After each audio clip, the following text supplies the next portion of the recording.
Hello guys, welcome back to the channel. In today's video, I'm going to show you how to get Easter Totem in Fishing Game of Roblox new Easter update. Okay, let's get into it guys. First of all, you need to go to the Easter Island. This is new island from this Easter event. You can use the portal at the Fisherman Island to go to this Easter Island. Once you arrive at this island, you need to go to the shop, the limited time shop. Okay, you need to meet this NPC, the bunny helper. And once you meet him, you can view the shop. Okay, and you can purchase the Easter Totem right here. It costs 6,000 coins. But you need to farm the coin first, guys. To get the coins, you just need to do fishing in the fishing area.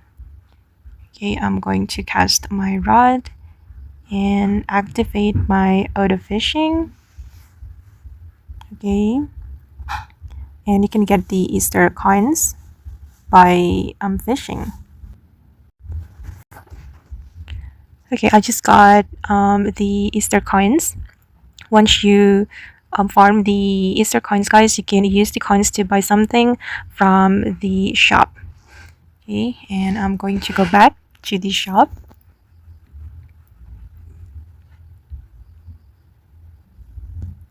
I'm gonna view the shop. Oh, my balance is still not enough to buy the Easter Totem, so we need to farm more. Okay guys, and that's how we can get the Easter Totem in Fishing Game of Roblox Easter update. I hope this video will be useful for you. Thank you so much for watching, and bye!